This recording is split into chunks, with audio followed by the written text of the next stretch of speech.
Ladies and gentlemen, the Gimson and Rosko Show, episode number 18. And today we are joined by J. Escott, a.k.a. Manuka. Yay!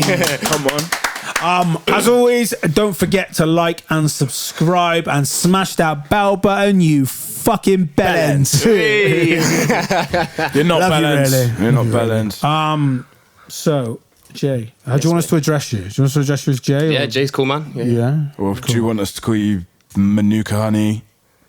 I reckon. Is that where it comes from? Where does the name come from? Manuka. Right, so basically... Oh, no, wait there. Wait, before we start, 3 good things that happened to you today. 3 good things. Right. 3 good things. I woke up. That's a good thing. I meditated. Got my mind in the right place. And... 3rd good thing that happened to me. I got a McDonald's coffee, bruv. Happy days. Yeah, it's little things like that keep me happy. The small things in life, mate. And that's what it is about the small things in life. The more extravagant things, I think they just fucking, they're cumbersome, aren't they?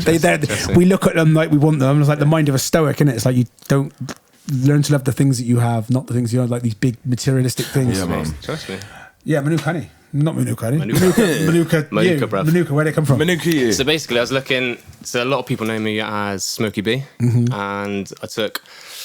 I reckon probably the last 4 years where I've been studying, I took the time off and I was like, it's been contemplating it for a while. Like, I've been thinking, I want to change my name, want something new, something fresh. I'm at a different space in my life. You know what I mean? It's a lot more grown up than Smokey B. It is, bruv. Like the whole Smokey B concept. I was like talking with you guys know Chris, you crack chat, talking with him about it, and I said I reckon if I come back as Smokey B, it's kind of like I'm still in that place when I was I started DJing at 13. That was me then. Right now, I'm in a completely different headspace. I needed something that was organic, and I thought we were looking at loads of different names, thinking what could I do? What was this? What was that? And Manuka works because with me, I don't know if you've seen me DJing, but I jump around a lot, and I'm very energetic. So I thought with Manuka being the honey, a natural energy source. That's kind of where I went with it, bruv, you know what I mean? Yeah, rude. Yeah, that's good. It's good. I recently just did a tab of it, man. I had I got ill when I was camping the other week, and my throat was fucked. And Manuka, man, it's pricey. I don't it's not something that I could sustain and do every month. But whenever I get a throat or a cough, whatever, Manuka, man, it's fucking good. The antiseptic in it is. It's good stuff, man. But Manuka as well, I like that name. It's it sounds very minimalistic. It sounds tribal as well. Yeah, tribal, minimalistic. So what sound are you going with at the moment? Is it altered or what? It's, in production wise, you mean, or just so in general, I think when I DJ, obviously it's quite filthy. I like to come with something real, and that's what I mean. If you think of if you're kind of relating it to Manuka being tribal, like you just said. I guess you could kind of use that because I like jungle, I like drum and bass. Jump up? Yeah, jump up's me, mate. That's me, all over. So, hey, having it. You're a jump up, man. Having it. I mix the two, so I got jump up, and I also mix it with something that works. So I played back a couple of years ago. I played at the Black Swan, obviously before the lockdown stuff, and I know.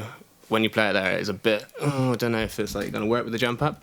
So I mixed that with neurofunk, jungle and jump up. And one guy came up to me afterwards and was like, you know what, bruv, I fucking hate jump up, but the way you mixed it with what you did, it worked. Yeah, sick. I like it, man.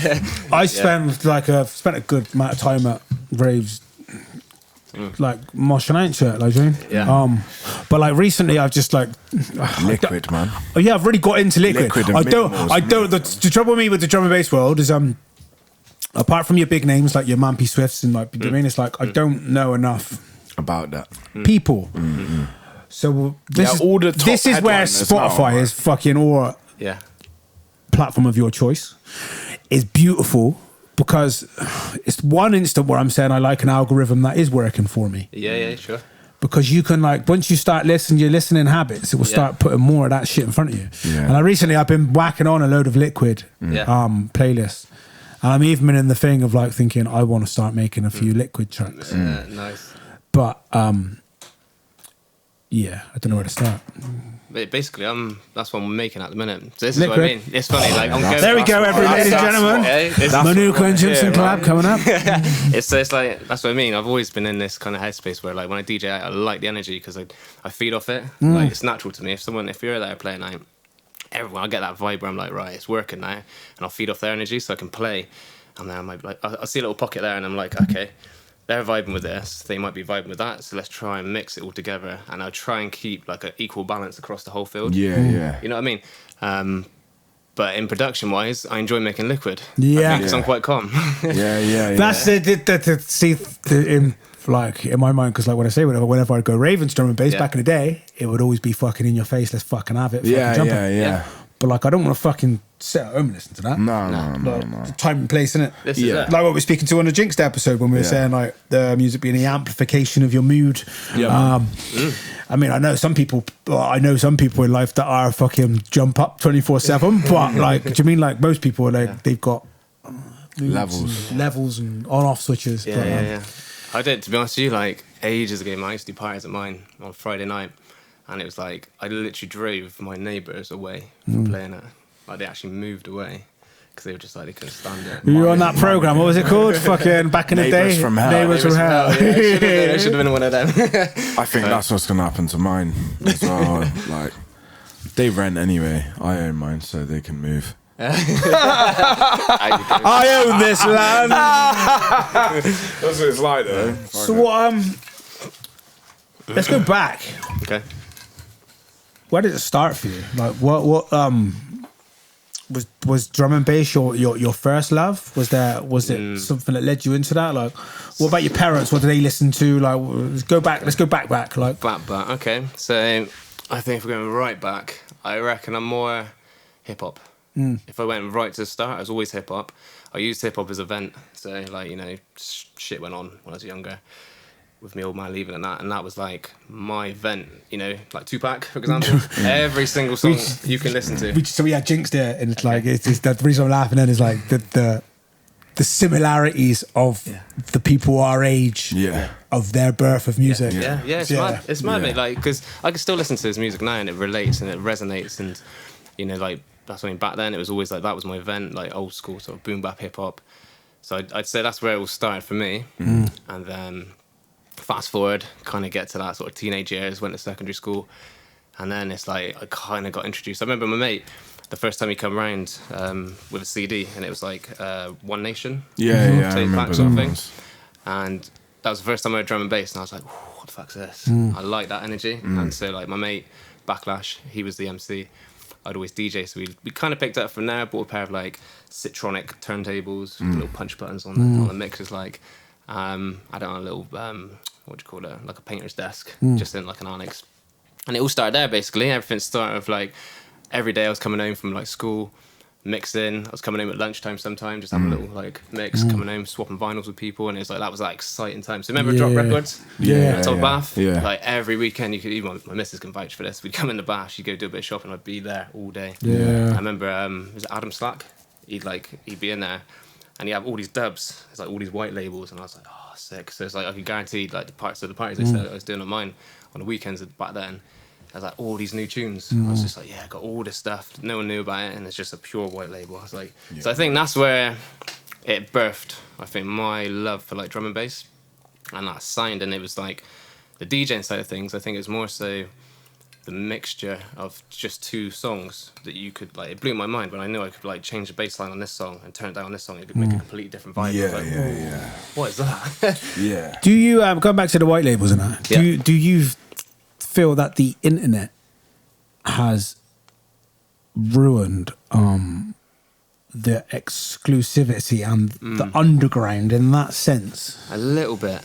I think a little bit, but then you can also be a bit sneaky, can't you? Because you can have a whole memory stick of just songs no one's got. Yeah. Nowadays, so it's kind of like, I suppose if you're going to go for like a digital format, that would be it, wouldn't it? Yeah. You could just turn up to a club or a festival or whatever, and it's like no one's got encrypted. Yeah, there you go. Encrypted files. It's like most DJs, it's like, you know, when we had Predator at the club, man was playing dubs. They're all dubs. Do you know what I mean? Directly from the artist. that they may be given to 3 DJs. Yeah. And that's how dead. So that's, but then that is more in the DJ world rather than in the listener's world. Yeah, you know, but then it's like the struggle of an upcoming DJ. Yeah, the excitement of trying to get hold of these things. Yeah, because you're there, you're talking about a DJ and a producer who's an established name. Yeah. So it's well and good saying, well, he can go and do that, but you just have to become a sick DJ. Yeah. And it's like, but then it's like sourcing these things, like, do you know what I mean? And it's like, back in the day, like if you know where to source it, and you know where the white labels are, and you know what record shops are selling them, and you know when the deliveries are coming in that week, and you're in there and you're hot on it, and there's only been a press of 100, and they've gone between this many places, and you got one. 100%, bro. It's I think to be fair as well, that's kind of what makes you unique, right? Like, you know, if you're turning up with all these songs no one's got, you're more likely to be that unique DJ on the set where you're like, oh, I remember him because he had this and this and this. So it's always like. But then that's kind of like the beauty of like producing, isn't it? Yeah. Like if you've got your own music, yeah, you make your own remixes. This is it. You can come up with remixes. You've got like fresh new material. I think that's what keeps it exciting, sort of thing. But yeah, so kind of lost where I was in the whole thing. You were at buying dub plates. No, we went on from that. You went on to blowing your mind, learning how to. Right. Yeah. So kind of get to that point, and then I met up. So I was playing night, obviously going to like these illegal raves and stuff like that. I think the first proper club I played in was in Frome. It's called Wheat Sheaves. Do you guys know that one? No. It's just down like on the main sort of hill. And that was through a guy I knew called Ed Klink, also known as Climax. He got me on. I was only about 15 then, so it's kind of like going into this club. And like I said, that was when, because he invited me over to the studio, and that was kind of like, right, this is like your step in now. You're in there now. Started playing, and he enjoyed the tune selection, so that's kind of what got me in. So using the dubs was like, he's like, what'd you get that? What's that? And I was like, don't really want to give it up, but that kind of got me in. And then from then, basically, it just started like a slow progress, started moving. I got to, I think 2013, I played at Random Concept, so that was sick. I ended up getting, so they had like a massive competition going across the whole country, and it was only like 5 DJs out of the entire country sort of got through to play at Roadmender in Northampton. Me and Joe Cudon now. So he went for his EMC. Basically, we had to like sort of battle it out, I guess, at the Blue Mountain. I turned up. I remember I played at the rugby club in Keynsham just before, so that was kind of my warm up. I was like, yeah, this is sick. I can get myself ready now. Moved up to the Blue Mountain. We went there, and it was just like, I remember someone come up to me and they're just like, oh, what are you playing? I was like, I got to jump up. I was like, yeah. And they were like, oh, sick, because everyone was just kind of at that stage where they weren't really moving. I was like, so I come on, and I was just like, because with me, man, I just like to give energy.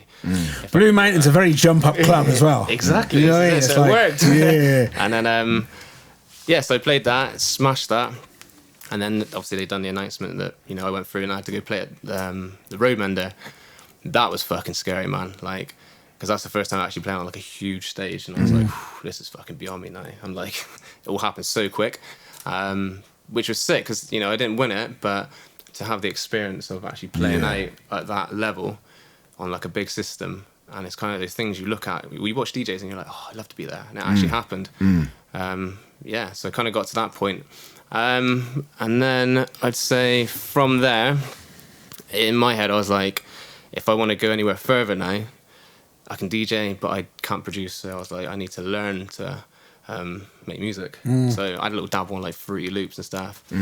It was just nothing really. It's just like putting loops together, putting little bits of like this and that.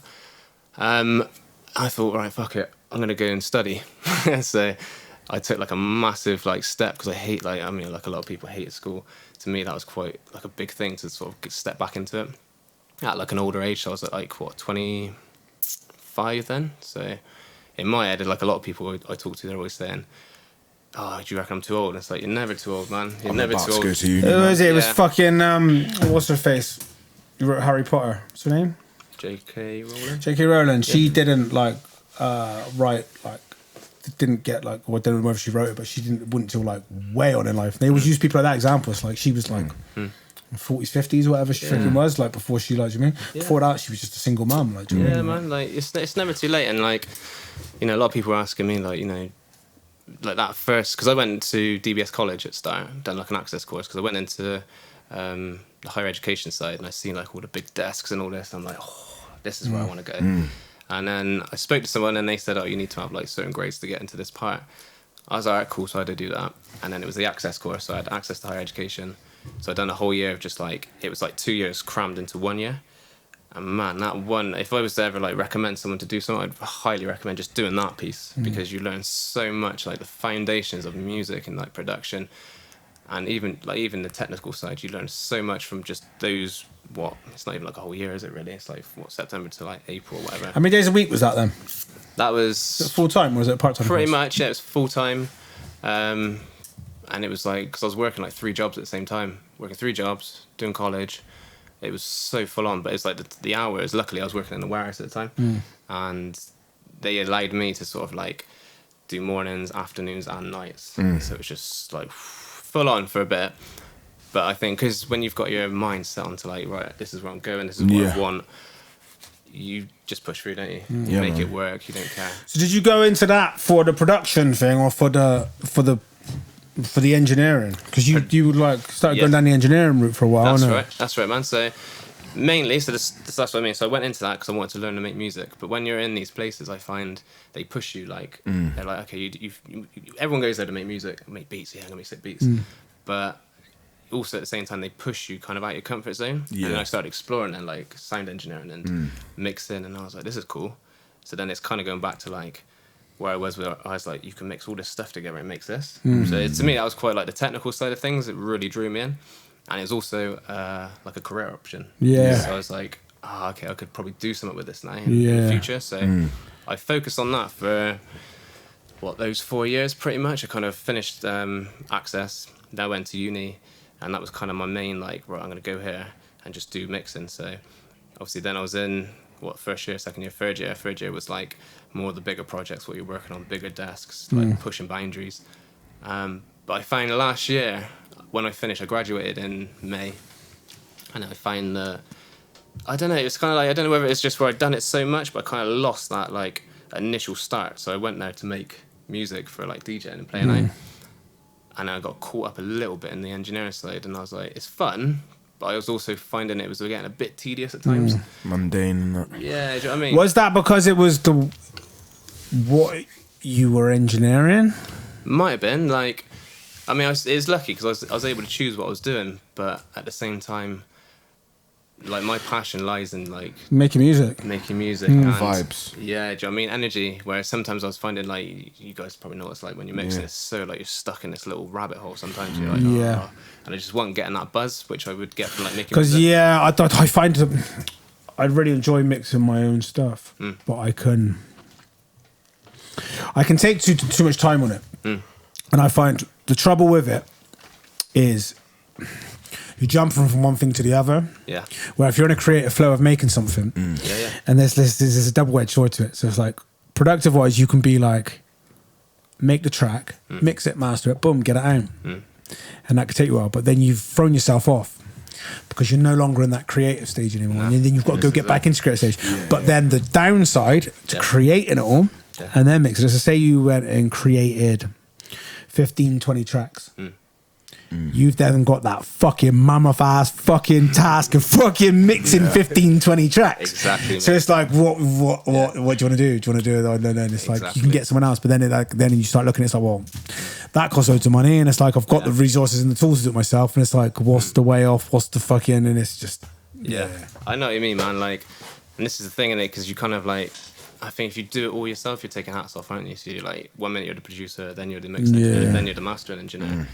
And I know people that do it, man, and they get like wicked results. But at the same time, I don't know, where I'm at the minute, it's like, all right, I'll just produce, I'll make the beat, and I'm going to send it now. I'll mix like to what I can. So this is the whole thing, like, you know, going to uni, I got the fundamentals. I know what sounds good. I know what I can use. I know that, you know, if there's something not right, I can hear it. And then I can now send it to like someone who actually does it as a profession. And that's just going to give that extra like lift, you know. And then I'll probably then send it to like a mastering engineer.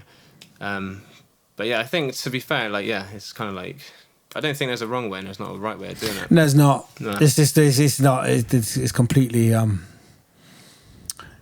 There are no rules really when it comes to music. It's art in it. It's a form of expression. It's remember one of the interviews that always sticks with me is Dave Pensado talking to Noah 40 Shabib. Yeah. Okay. So Drake's producer, for anyone listening who don't know who that is, and the headlines track. His Headlines, I think it was. It was on his second album, and it was a hit. I think it was number 1 or number 2. Okay. And he was saying the string section in it. So he was digitally clipping it, and he said he was cranking it, and he said it was fucking like distorting, and it was digitally. It was in the red, and it was clipping. Yeah, it's not. And he said his brain's telling him, no, that's wrong. You can't do that. You're not supposed to be doing that. Yeah. Digital clip, red, bad. Don't do it. And he says, but his emotion, his feeling, and everything about it that held the sound, it was right. Yeah. He was like, he had this like internal war of like head going, no, and like the heart saying, yes, sounds good. And he kept it, and it's fucking like number 1, number 2 hit. Like there are no rules. It's like, as a general rule. Disclaimer, don't just fucking go redlining all your fucking channels, ladies and gentlemen. You won't sound like Drake. It won't sound like that. Ain't gonna work, man. It ain't gonna work. But if you get an obscure string track and you're doing it and it sounds good, keep it. This is what I mean. It's like that's what I mean. You get taught all this stuff, so it's like that thing, and it's like get taught the rules and break them. But it's like you need to know. You need to know the rules before you can break them. You know what I mean? Like you said, you can watch all this stuff, and then. Like you said with the whole clipping thing, if you do it like through analog, you're gonna get so much nice harmonics. You're gonna get all this warmth and stuff. Yeah. But I've seen people do it before, man. Like that, you just see them like, I'm like, I don't know, it don't sound right. But then again, it comes down to flavour, doesn't it? It's like maybe that's what they want. Yeah. It's a tough. And again, one, every track is its own entity. It might work for like it's like that just may work in that instance or whatever. I did read a study once that they done on the harmonics of the human ear, and they were saying why 80s and even 90s music sounds so much more pleasing on the ear. Okay. It's because the analog gear and the amount of analog harmonics they were using, and our ears have got there's something in our ears that are more attuned to the analog warmth. So that's why vinyl sounds better than digital. Yes, the warmth of it rather than the so much better than the coldness and the sterileness of the digital world. Yeah. So yes, it is. But that's why like people like Stephen Slate are fucking absolutely amazing, because they brought mic lockers. Fucking compressors, like Universal Audio as well, like what they've brought to people like us who sit in a fucking house with just a laptop. Yeah, like the emulations. And you can, the emulations are fucking like next level. They're good. Like I've had people say to me they've tried like the compressors and they've tried like the actual hardware against the digital, and it's like you can hardly even tell it. Yeah, I've seen the mic tunes. Because I've got the Slate ML1.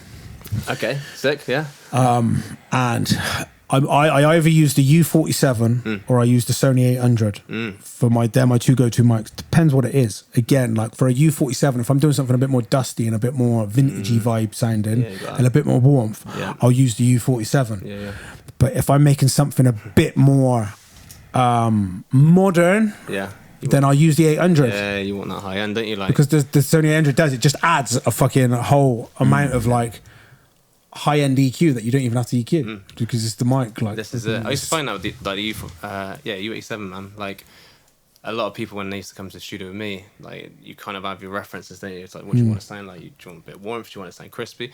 But then I've had a few people like me and Chris were talking the other day, and we were saying, you know, if you want, you can apply it in so many ways with different mics if you know how to use them properly. So if you want, like, say, for example, like a singing part, you know, apply something that's going to give that nice bright air on the sides and stuff, you know, and put it in there, and then use like, I don't know, say like SM7B, for example, you know, you're going to get a warm mid-range, aren't you? It's like you're kind of getting all these nice little areas, and then when you give it over to like the mix engineer, they've got so much more like of a palette to play with. They say, don't they? They say majority of the work's done in the recording. It is, man, 100%. You shouldn't need to be fucking mixing too much, or not mixing. Shouldn't be needing to apply too much if it's been a good, well recorded song. I remember it was in Sound on Sound. I used to be a subscriber to Sound on Sound, and in one of the magazines there, he went to an orchestra, and I can't remember the guy's name who was recording the orchestra. So they went to go and witness the engineer record the orchestra, and I can't remember his name, but he's like world renowned, fucking one of the best in the game at recording orchestras. Okay, cool. And he everything he done was mic placement, and you look at his and then they showed his because they used to do a thing. Did you ever used to read Sound on Sound? They used to do a thing in there called Inside the Mix, and each month they would like take someone's track and they would like send them the Pro Tools session and all that, and they'd show like what they used and what things. And there was like a bit of EQ and a bit of EQ here. There was like no compression. No. Like didn't use any compression. Like, and it was all EQ here and there, and everything. The mic placement. I just hit the mic. Everything was mic placement. Yeah. It was all where he'd placed the mics. That's right, and he just fucking made it sound good before it was. You can also be clever with it, man. Like I know when I was at uni, it's like you can like do the thing with the whole flip and the phase and that as well. Sometimes if you get like, because you got to think in it when you're working with like frequencies and stuff. If you find something that also sits in the same frequency range, but you're putting it in another placement, you're kind of like enhancing it at the same time, aren't you? You're just giving it that extra, because it's not like they're still fighting obviously for the space, but they're not fighting for that distance, I guess you could say. And you can just make, like you said, like you don't need to really get in there, be like surgical with it sometimes. It sounds so natural as well. It's just like these little, but that's like mixing though, isn't it? Like little steps here and there. That's all you need. But then as well with that again, like from a producing level, instrument choice. Like, do you know what I mean? It's like what range is that instrument playing in? That also again could slightly different to recording. It would probably transfer as well. Like if you're in a band, you've got your instruments in a band that play shit at different frequencies. You got your fucking rhythm guitar, you got your bass guitar, you got your fucking piano, and they're all playing different ranges. Singer, but like I find with a lot of like what people can do at home, where they've got so many instruments at their disposal, they can just play a load of shit, but they keep it in the same range, and that can be a fucking mixer's nightmare. It's like 100%. Put different parts in different places of the song, but like like again, if you've got a well produced song with instruments in different ranges, again, for the world of an engineer, it makes it fucking so much easier, isn't it? It's like 100%. Do you mix in mono? Depends really. I've done it before. I've seen the thing with like Mixed by Ali. I've seen he like basically collapsed everything. I think Dre does as well, and he puts everything in mono. I did one tune I mixed in mono and completely forgot I was mixed in mono. And I think I then put it out into stereo, and I was like, whoa, fuck me. I got all this sound just like fucking. But they do say, don't they, if you can mix in mono and make it sound good, you're going to make everything. Because you've given it a place, haven't you? I mix everything in mono. Yeah, man. It's I mix it all in mono. So I set my pots and pans to where I want it, and then I boom collapse it straight away to mono then. And back in January, I got the Slate VSX headphones. Okay, cool. Fucking nice. Game changer, mate. A proper Slate fanboy here, can you tell people? Fucking I got the headphones and mate, they were a fucking game changer. Like I sit there at my desk. I very rarely even put my speakers on. Really? They're that good. I just sit there and I go, right. So he's got these emulated world studios. He's got the Archon studios. He's got the NRG studios. He's got his personal mixing studio. Okay, he's got another one. He's then got Howard Weinstein, I think his name is. He's got his mastering room, and you can listen to it. You can, for the flick of a switch, you can listen to it from the engineer's position or the client's position of the room. That's of right. Me, man. You can then, from there, it gets better. From there, you can then transfer and see what does that sound like in a downtown LA nightclub. Do you want? And then you put the bass in this, you hear what your song sounds like in a nightclub. You can then switch from that. What does it sound like in an electric car? What does it sound like in a petrol car? Get 10% off. Type Gimson. Mate, Slate, holler at me, endorse me, man, endorse me. Then from there, like you go from there, you can then go to Boombox. You can then go from Boombox. You can got like you've got the Apple AirPods. On the AirPods one, you've even got. Do you want to listen to the wireless version or the wired version? You can flip between them. All without taking your cans off your head. Man. Can you tell the difference though between it all? Like when you're going. Sounds like, different. Yeah, sounds different. Oh, like man, then it sounds like. I haven't gone to the extent of putting like an AirPod in one ear and a fucking like from the other to see like how close because I don't think that makes much difference. It's more the fact of you've got these environments. Yeah, man. Yeah. Do you know what I mean? They might not sound exactly the same, but they probably sound close. They sound close enough, I guess, for you to differentiate them. Like because when you're in Archon Studios from the NRG, so NRG, you've got your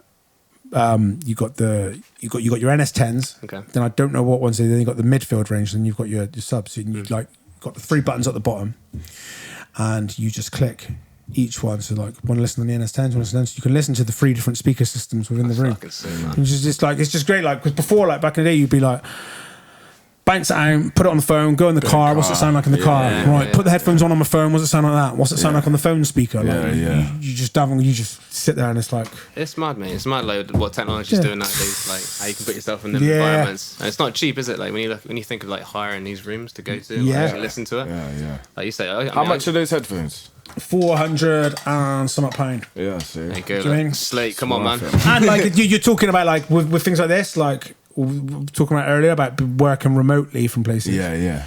With that, you can fucking have a laptop and those headphones. You don't, and you could be a world-renowned mixer by using a pair of headphones and mixing in hotel rooms and just fucking traveling. You don't need your room. Your room. Do you mean it's like?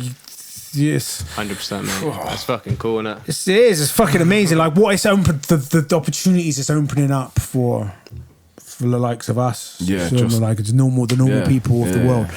And I always forget his name. I think it's Fabio Inglés, isn't it? He's the scientist behind all of Slate stuff. It's Slate's name. Yeah.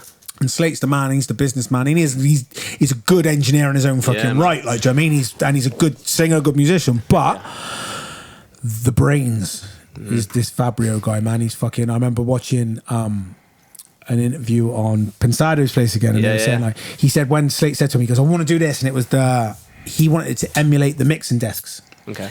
So it's like. So you got the SSL-G series on there, you got the SSL-E series, you got the Trident desk, you got the fucking you got the Neve desk, you got all the switch on there. And he went to like this and he goes, "I want to do this, I want to emulate this." And he goes, "Nah, it can't be done, mate. That's fucking impossible. Like, no way it worked." Yeah. And then Slate said he had a phone call from him at like 3 a.m. in the morning. Who, from Dave? From this Fabio guy. He was being interviewed on Pensado.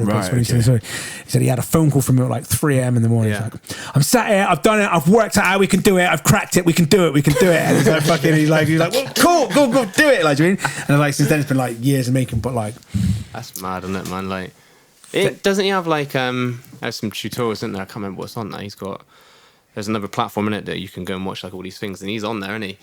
What's it called? Oh, fuck. Pure Mix or something, isn't it? That's it, yeah, puremix.net. So all those tutorials, if you subscribe to Slate, I'm honestly not a fucking salesman. I'm honestly not a salesman, people. Yeah, taking backhanders. But if you like on the subscription level, you get he started releasing samples now as well. So he'll like every month you get like a sample pack, and it's all free. Well, it's not free because you pay. No, Slate it's all under the all access pass. Okay. So I can't remember what it's like. He's deep in this, isn't he? Yeah, I am, mate. I'm deep in this. Feels like a plug, man. It feels like a plug. Slate, get at me, man. I'm selling this shit for you. Yeah, he's working it. But it's it's all under there. So you get like that, and you get all those tutorials are on there as well. Like it's all part of the same package. But his microphone and headphones are microphone's not.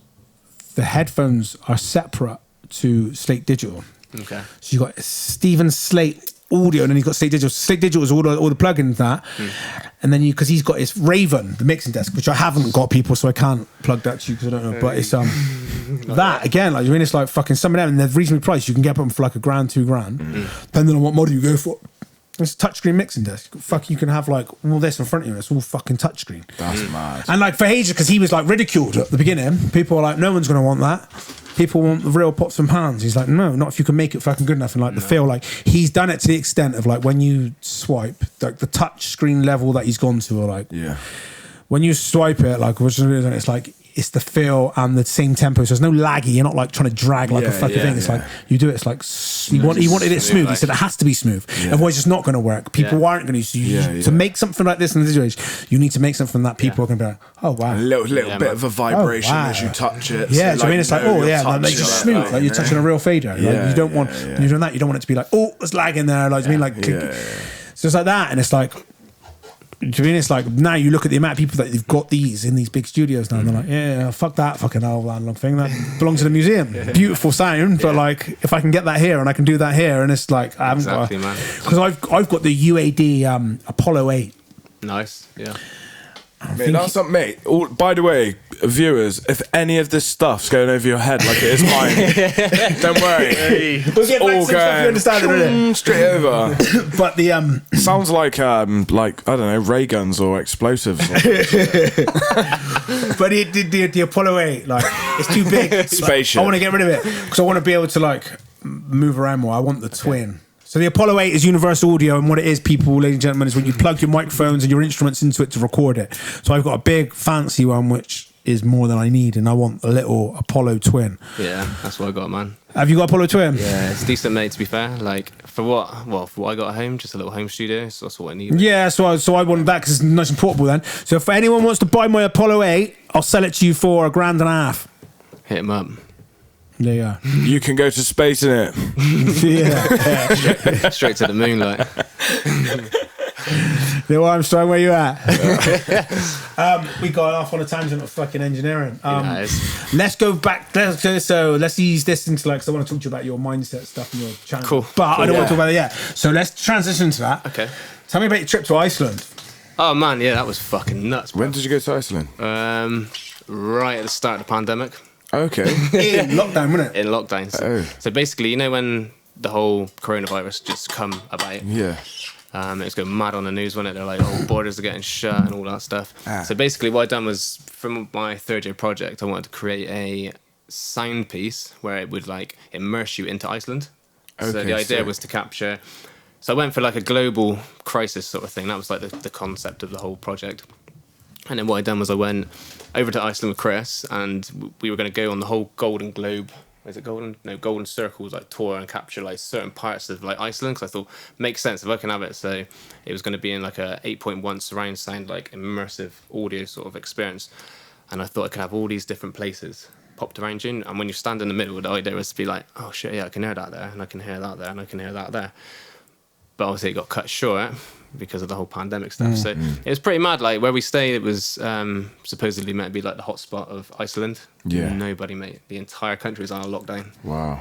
Just you and Chris just driving through the vast Iceland. And that was mad, mate. Like, so we hired a car. They look beautiful, man. Mate, it was something else. Like, I'd highly recommend anyone, if you're going to go there, go. Doddy, coming to stay with you, bro. So there's I wore his t-shirt on one of the recent episodes. He sent it to me, and he did a chat with him. So he's like a lecturer. He lives in Iceland. He's Icelandic, man. And he's all he said. He said, "Fuck if you ever want to come." Oh, mate, 100%. It's one place you got to go to. Like we're lucky, really, because we got to see so many different places when no one was there. Did you get to see the Northern Lights and that? Nah, that was one bit we didn't see, mate. It was wrong time of year, was it? Certain times of year you got to be there. Yeah. Is it summer or winter? Sometimes you might not see it, innit? Yeah, that's what they say, don't they? It's like you'd be lucky. And if it's cloudy, he's blocking it, innit? Yeah. So I mean, when we were there, it was just snow. It was mad, mate. I've never seen so much snow in my life, mate. Like, and that's what I mean. We hired this car, and we're driving, and it's something you see on like an Apple screen, like screensaver. That's it. Yeah. And El Capitan. And I was like, you couldn't believe it, man. You're looking at it and you're thinking, Snow Leopard by Apple. Exactly. But we were going through, right? And I said to Chris, I was like, oh, stop. Because I vlogged the whole thing as well. And there's one point when I get out of the car, Chris is looking behind. He's like, where the fuck's Jay gone? And I literally got down, I put my camera down on the floor. I wanted to capture it going across, and it's the whole blizzard, mate, just took me. I was like, fuck. Do you know what I mean? Yeah. Fucking hell. Yeah, it was mental, and this is like a big open area. And I mean, you can't see the roads or nothing. You just kind of got to go by the sort of like just how people have been driving. So there's one point where we nearly... It feels like a bit of a curb. It's fucking nuts, mate. But mate, honestly, like the actual place itself is fucking beautiful. Like, and what we got to see of it for the short amount of time we were there, yeah, it was pretty insane. So were you supposed to be there for longer then? 3 days we were meant to be there. How long were you there for in the end? Pretty much a day. Oh, wow. We literally landed on the Monday. Managed to go into... They've got a massive church there, a cathedral. So I captured like the impulses of the actual church I was recording. Because someone Did you make a verb out of it? That's right, yeah. So he was like, if you get a chance, go into this place and just try and capture the reverb. So we go in, I've got all this stuff. You know what it's like? You know when you see people walking around like with these big boom mics and stuff? So I was like that, and I was just like, fucking hell, this is a bit weird, isn't it? But you kind of take yourself out of that experience of like people looking at you, because there's so many people with cameras and all this sort of stuff. I'm walking through and I was just like, I'm going to do it now. But I clapped, and it was just like, this massive reverb tail, and I was like, ooh. So a guy named Fawn Hayes, he's a producer, and he done a tutorial recently, and he done it by popping a balloon. Oh, did he? Oh, that's pretty good, man. He done a tutorial of how to create a reverb impulse. So reverb, for anyone out there, again, for all of you who are still with us, if I haven't put you off already, reverb is, for example, when you're in a cave and you hear the reverberations of the hello, oh, but it's not the O's, that's the delay though. It's the bit before that, the tau end of what you can hear going off into the distance. Yeah, anyway, that's confusing. You're going to watch this and like, what the fuck are they on about? Why are you talking about tails and reverbs? But yeah, no, so yeah, going back to the Iceland thing. So yeah, it got cut short because we went up to the, is it the geysers? You know, the things that blow out the floor? We went to that bit and it was something else, man. Like, I got pictures and videos I can send you guys, and we were there, I recorded it, and luckily I actually it's like you got the water coming up, it's like, I was like, yes, got that bit. So I thought, you think putting yourself in like that immersive experience, you stood there and all of a sudden you just get this, you can hear it rumbling coming, it's like, when it's going to go bang.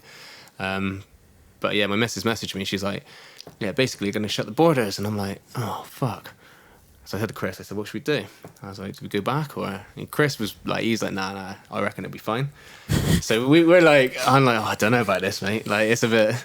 So we got back and he's like, it's UJ. And we're watching the news and it is literally just like, yeah, coronavirus is this. It's mad. Worst thing you could do. What's the news? Mate, honestly, it was so crazy. And that's why I was like, oh my God, the world's going to end. It was literally that's like the end of the world. And I was like, oh, bruv, I don't know. If we get stranded out here, it's expensive. Like, I think Chris ended up paying like 70 quid for a steak on the last night. It was just like that kind of, like their cheap shop over there is like the equivalent to Marks and Spencer's over here. And I was like, whew.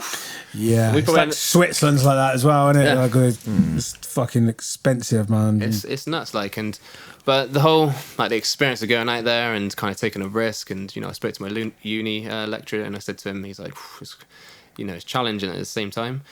I thought, yeah, fuck it, why not? You know what I mean? It's like, it did, like I say, what you did, what I have seen, what you have posted there, it looked fucking beautiful, man. I'm really attracted to these, like, vast wilderness type places. Yeah, man.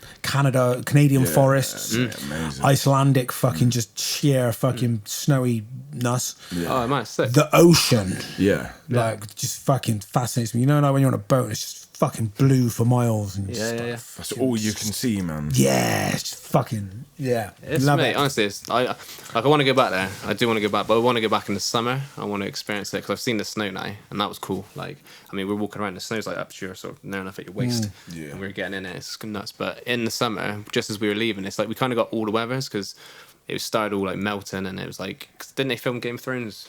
Out there, didn't they? They did some of it, didn't they? New Zealand as well, I think. Yeah, they had New Zealand, Ireland, fucking everywhere. I don't know when they done the Spanish-y type bits. Maybe Portugal, maybe, I don't know. Not too sure. But you can see, like, once it all started melting, you can actually see, like, the actual landscape. I was like, whoa, this is fucking cool, man. Sort of shit you see on movies and that, you know? Yeah, rude. So I would like to go back and just experience that part as well. And also see the other things. But the main thing why I went to Iceland was because I wanted to capture the melting of the glaciers. The idea was I wanted to take like this little mic we had, I can't remember what it's called now, a contact mic. I was going to put it inside the glacier, and like you've probably seen it on movies and that, when they put like a metal sheet and you make the thunder and stuff. So the idea was I wanted to put it inside, say like the glacier, leave it, and then the idea of capturing that sound of it actually melting, that massive crack. Yeah. That was the main like intention, and like when I sold that to my lecturer, he's like, if you can get that, that'd be sick. We didn't, man. Like, it's savage because we were literally at that point where it's like the turning point. We could go that way, go see all these massive waterfalls, and get stranded, or play it safe. And I should have took the risk and stayed there, but we played it safe because at the time it was like, what the fuck is this going on? You didn't know what's going to happen. You know? I know. And you would have probably been stuck there. Yeah. That's what I mean. Imagine to be fair, you probably would have been. That's a gold country, man. Like, yeah. I didn't plan enough clothes for this shit. So I mean, I took enough money for the time we were there, but I mean, probably could have lasted about a week. But after that, I mean, yeah, I don't know. But it was literally it was like a ghost time. But I caught some cool shit there, man. I mean, it's all well and good in hindsight, innit? Saying should have done this, but it's like at that time. Probably did the best thing. Yeah, this is it.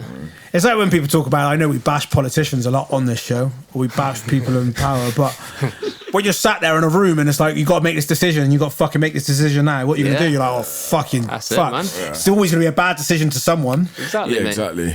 Do you know what I mean? It's Exactly. It always be a good one for another person. Did you know what the fucking? I can't remember what was on the TV. It was on in the background. My missus was watching it. I think it was Peaky Blinders.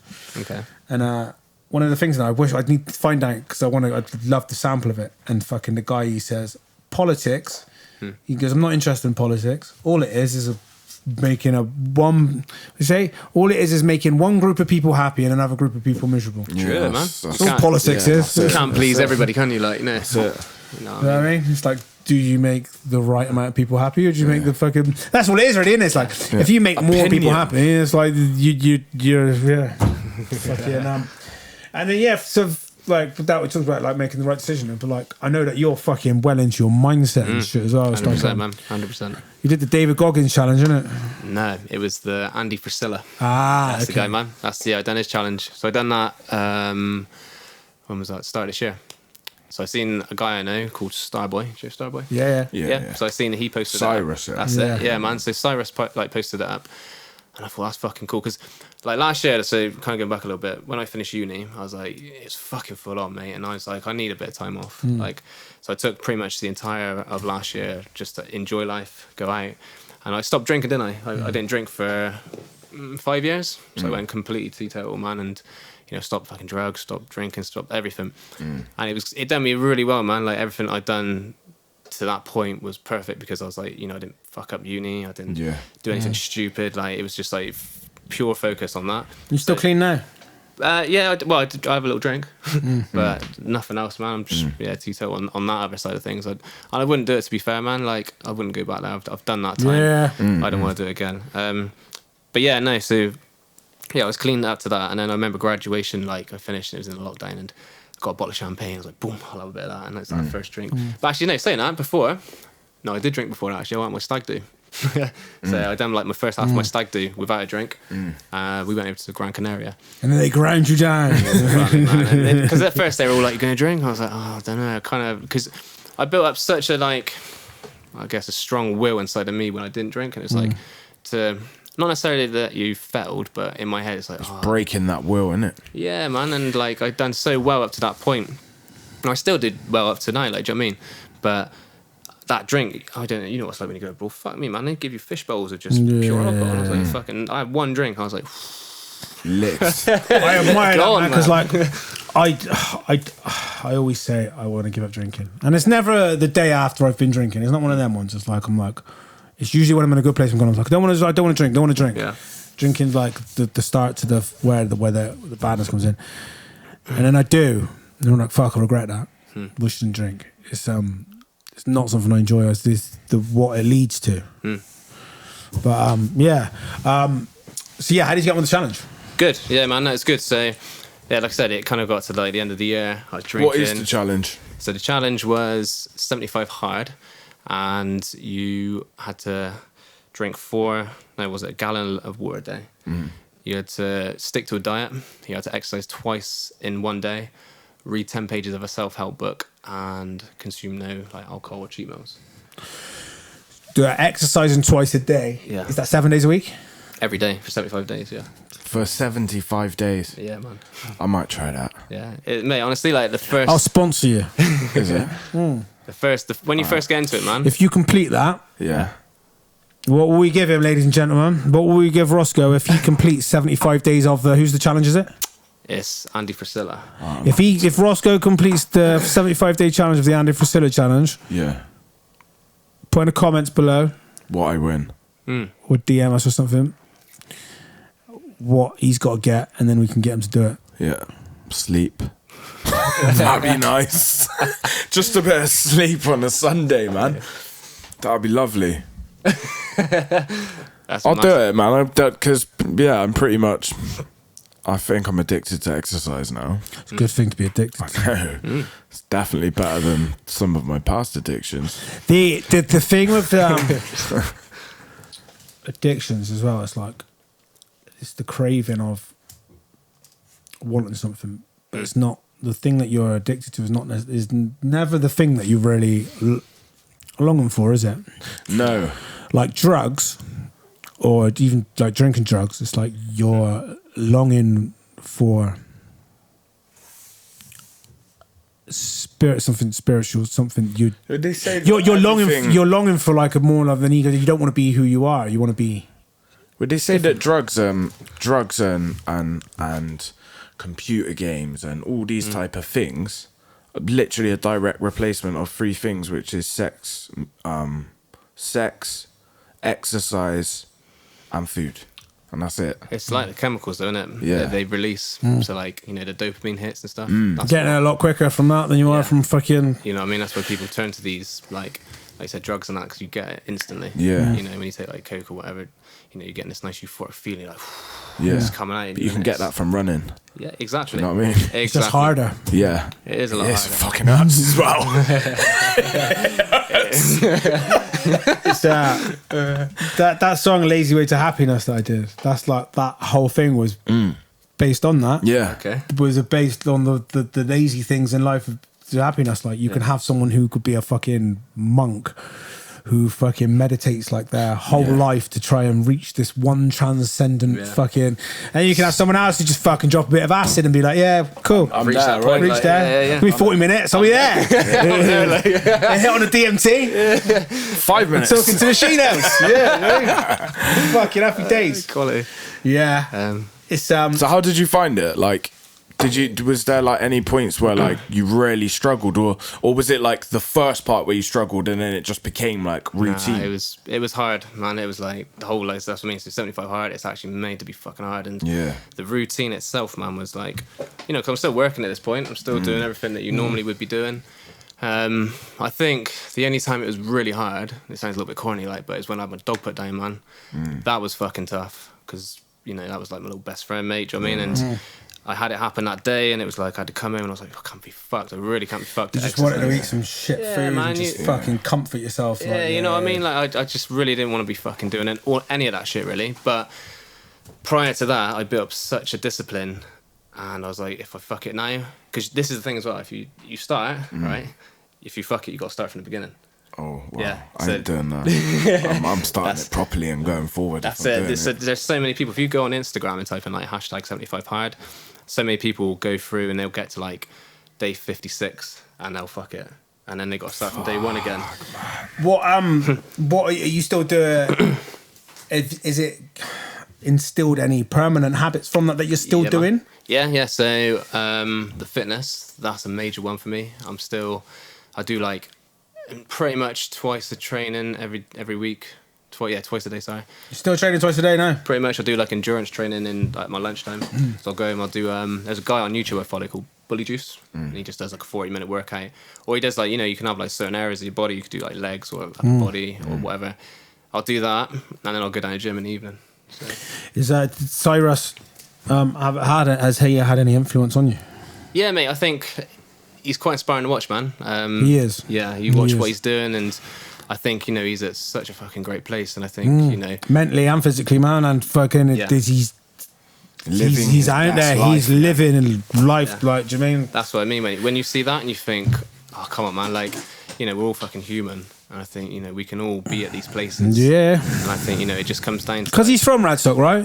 Yeah, that's right. He is from Radstock, yeah, isn't he's he? from around there, man. Yeah. So that's what I think this is the thing as well, Nick. When you see people you know, or from your area doing things, you think, fucking hell, I know I can do that. Yeah. If you can do it, I can do that. Yeah. Yeah, fucking, I might reach out to him when he's back, man. We should get him on here. Yeah. When he's around. 100%, when he's not fucking in Miami with loads of sexy women fucking swinging off of bars, like, do you know what I mean? He was in the DJ Khaled shoot as well, wasn't he? Was he? Yeah, did you see that? Fucking Was he? Yeah. Didn't. He got himself on that as well. Because that's what I mean. I've obviously got him on Instagram. I see him doing all this cool shit. And then I seen him like going into this place, and I seen DJ Khaled on it, and I was like, "What the fuck?" But he's like, if you watch that tune, I did it. He's like in the background, just like as he walks in through this little base perched up against this massive pillar. And I was like, "Fucking man!" Like, That's mental. Yeah, fucking big up, big up, man, Cyrus, innit? man. Starboy, fucking just want to check him out. He's on 100%. fucking Instagram, man. He's fucking basically anyone who doesn't know, he does like the whole bar Sparta calisthenics, but he's fucking really good at it, man. Yeah. He's fucking just put the work in, and he's just fucking living a fantastic life. Endorsements, getting fucking paid for all these things to travel the world. Like front of JD Sports. Yeah, man. Do you know what I mean? He's doing it. Fucking, so yeah, fucking big up to him, man. Do you know what I mean? He's fucking 100%. yeah. And again, like, I mean, it's like you said, local people. When you see local people doing these successful things, it's good. And these are the kind of people I think that more people should be focusing on. If we can find more of these people, local stars, local motivated to mean people that are doing good things and like positive people who, do you mean fucking follow them, fuck the news, like, do you mean like fill your timelines up with that sort of stuff, positivity. You know what I mean? I went through Instagram not too long ago, man. I just got rid of just stuff I don't really interact with anymore, or I did that 2 weeks ago, man. Oh mate, it's so like refreshing. See, I need to look so much better now. I need to do it because like I've gone from like being like on Instagram flat out to like posting once a week when I do a podcast episode, because it's just like got into that, like everything that when I started out, like at the beginning of that show, like don't want to do it for that, and it's like, oh man, I'm fucking in it, I'm fucking scrolling, I'm getting sucked into these narratives and absorbing into it. It's like, you do, bro, you do. Step back. You know what I mean? So yeah, I need a good purge, man. It's fucking 100%. Again, it's like something's always like the trouble is they know how to trigger you. They do, and they know what you want to see. Look at this. Yeah. Oh no, I'm gonna talk. Oh yeah. Yo, that's quite big. So, keep going, get rid of it. Like it's about fucking shit. Like, what about your workspace? Because like I can imagine you're very in your work environment. Have you got like a very minimalist sort of like desktop and shit? What, like on my computer and that? Yeah, man. Yeah, to like cut out the distractions of like these things. If when you go on, is it ready for you to like boom, let's produce, rather than like like I don't know, fucking loads of shit, oh, let's listen to that or let's watch that or whatever. To be fair, like, I have moments. So, like, I work best when I've prepared. So if I've gone on, say I'm going to make, say for example, tonight I'm going to go in, I'd have to make sure I made, like, a template or something ready for me, because like, I create better when it's all there. Ready to go. Yeah. I know what you mean. Taking the thinking out of it. Yeah. So you haven't got to like, I need some more channels. It's like, no, the channels are there. It's all there. I'm ready I need these samples of these drums and these type of things. Yeah, I hear that. I do you know what, actually? I think the one time, you know that it's like, what was it called? Those Days? Where it's kind of like starts off drum and bassy and then it changes into hip hop. Okay. That tune that I made. Fine. It's going on the new album. Oh, Those Days. Those Days. Yeah. So I think that tune was the first tune that I ever made where I sat down and I was like, right, I want to make this sort of tune, and I got those sounds all together, and and then I was writing as I was making the beat. So I was writing the lyrics to the beat with the poetry, intro, and all that. And it's probably the most creative I've been with a song. Yeah, man. I like that song. Yeah. It's because it's all there. You take out the technical aspect of like, I need this, I need that, or because you can get lost. I do, man. Like I get lost in thinking like I need more of something, or maybe this will work. But if you limit yourself, before you know it, you've sat there for half hour listening to snares. Yeah, this is it, bro. This is it. Like, nah. It's all the same fucking. It's like, man, it does your head in. So many times I've done that. Or I listen to like a kick. It's like. Oh, that sounds a bit low. Actually, but the trouble is, I do that, and that sounds good, but then it's not the kick you're ever looking for because you've got so confused with all the ones you've heard before. It's like, well, that sounds shit in the track. You lose focus on what you were going for originally. Yeah, there's too much choice. Yeah, exactly, mate. But yeah, I think like going back to what you said, mate. Like in terms of like workspace, I try and keep it all. If I'm gonna make something like music wise, then that's what I'm gonna go for. Keep it like quite chill, not too much going on, because otherwise there's too many distractions, man. You look into it and you're like, fucking hell. Got 1 minute? What fucking hell? Jeez. These are flying by. Mate, we're talking about spaceships and rockets today. Time goes quick, bruv. One must go. Right, I'll do the first three. Slate Digital or Universal Audio? Ooh. I'm going to say Slate. Has got to go? Oh, it's got to go? Oh, no. No, I'd say UAD. Got to go. Wait, was that the one that you were just promoting all the way through? No, he kept Slate. Yeah, that's what I'm saying. Jinxter got rid of Slate. Did he? Yeah. He chose Universal Audio. But he said he uses more of that. Right. So they're both fucking brilliant. Sick, man. I mean, I didn't know. It's a hard one. Right. They're both fucking the top. For the emulation game, they are both the pinnacles. That's why it's yeah. Sam Harris or Andy from Headspace? Don't know, bruv. Who? Andy from Headspace? The meditation app. Do you know him, the monk guy? No. Oh, yeah, no, I do know him, actually. Yeah. I'll probably get rid of Sam Harris, mate. Got to go or stay? Go. I'm into my meditation, so... But Sam Harris has also got the... He's got a waking up meditation thing. Calm or something. Yeah, no, waking up. Sam Harris is what I use. I went from Headspace to Sam Harris. He's like, that's his thing. Like, yeah. I don't know. I'll link you to it afterwards. Yeah, I thought you know that one, but yeah, I'll link you to it. You'll like it. You'll like it. Because the good one with his one, with the waking up app, Andy's is very repetitive and it's just like fucking same thing. His, he's got like people and he has like talks on there and he has lessons on there and then he has the meditations as well. It's good. Waking up's a good one. Yeah, link me, man. Liquid. Yep. Or jump up. Which one's got to go? Yeah. That's fucking tough, that one, man. After the start of the conversation, as soon as he started saying that, I was like, yeah, don't say minimal, because that's too easy. If one had to go, it's hard, isn't it? Because it's like I wanted to sit and chill and listen to some stuff. I know like you can get more deep with the liquid, but I'm gonna go with fuck me. I'll probably get slated either way. Shall I go? Innit? Like, yeah. I think I'll stick with my guns, man, and probably stick with jump up. Yeah, that stays. Liquid goes. Liquid's gone. Cool. Yeah. Bath bombs or scatter cushions? Oh fuck! Which one's got to go? Yeah. What do you mean by scatter cushions? Scatter. Like cushions, like everywhere. Yeah, it's cushions. Like, cushions got to go, man. I got too many in my house. Yeah. Yeah. I keep the bath bombs. Come on. You know. DJ and a producer. Ooh. I'd probably say I'll keep. To be fair, you can't DJ without producing. No, this is it. So I'd probably, if I had to scrap one, it'd have to be the DJing side. Maybe let's change the question. Engineering or DJing? Oh shit. I get more from DJing, so I'd probably keep the DJing, scrap the engineering. Yeah, that makes more sense. That was 5, isn't it? Yeah. Oh, and finally, your personal meaning of life. Personal meaning of life. It's gonna sound cheesy, but just live in the moment, man. Be present. I think the more you can be present right now, you can just take so much more in. Do you know what I mean? Too many of us get caught up in the past and the futures. I think the more you can grind yourself, that's life, innit? Just being here now. Learn to witness your thoughts and let them pass by and crack on, focus on the now. Yeah. Love it. This is it, mate. That's my, I think, if I was to ever do that, it'd be, just being here right now, embracing what's happening right now. Do you know what I mean? Yeah, man. And just trying to take as much as you can from it. Learn. That was episode 18. Ladies and gentlemen, that was episode 18. J.A. Scott, the J.S. Scott, a.k.a. Manuka. Big up, man. Bless up, man. Safe. Yeah, safe. Safe.